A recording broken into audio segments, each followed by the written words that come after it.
In this video, I'll be going over the steps I took to make the light up latches for the Jakobs Loot Chest. If you're interested in how I made all the other bits and pieces, I will link to the full playlist below.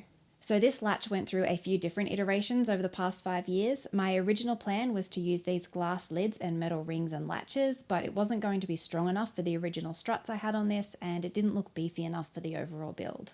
The next plan was to house the base of some green bottles in a metal cylinder that I cut from the end of this pipe. My husband then made these metal washers for me on the lathe.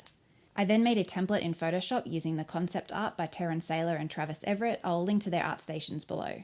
I then unknowingly found the perfect light, and it has a remote. I originally bought these for my husband's YouTube studio and wasn't even thinking of the Jakobs chest, but he made the connection right away and just walked up and sat them in place. Nice.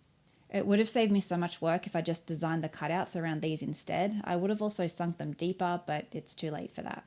I'm using a flexible polymer clay to sculpt the rings and the latch pieces, using the template to get all the sizing right and reinforcing everything with wire on the inside. For this front piece, I'm using some 25mm flat bar, marking in the angles, cutting it to shape, and bending up the bottom edge slightly. Because the lights are going to be inaccessible once this is all together, I needed to wire them up differently. Took the back off, removed the batteries, wired up a separate battery box with 2 wires on each of the positive and negative, then soldered a length of wire to the main negative and positive of the light, giving myself plenty of length to work with, then feeding it through the back piece. Realised it wouldn't close, so I melted a little track for the wires to lay in. I have epoxied and clamped the battery box in the lid, with one positive and negative heading to the left and another pair heading to the right. Fed the wires on the light through the front of the lid, and I can now wire them up to the battery box, keeping the wires short and out of sight. I sketched out a shape for the plate that sits behind the latch and cut that out of some rubber mat. It wasn't thick enough, so I had to double it up. Glue and clamp them into place and back to the lights. I needed them to still look green even when it's turned off, so I painted them. That was a mistake because it looks like crap when it's turned on. So wiped that off. I found 2 different green folders, and comparing it to the green in the center lights, I decided to overlap both greens. I wish I wasn't rushing here, but I completely overlooked the reason for having the washers this wide was to house the green bottles from earlier.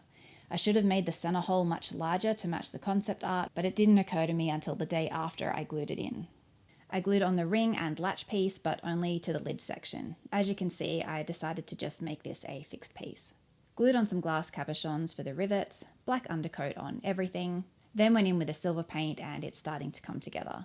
Added on the gold paint, took a photo and sat in front of the fire while I figured out where I wanted all the details to be. And now I have to actually paint them on. I will talk more about this step in the final video next week. Added some brass rods horizontally across the lights, and here is a time lapse of me painting the details. This here is just over an hour of painting, and that is not including my original drawing or the black outlines that I've already added. Here is a before and after. A big difference. And this side took me just under an hour to paint on all the details. Thanks for sticking around. If you don't mind sharing this video with a friend or watching it again, I would really appreciate it.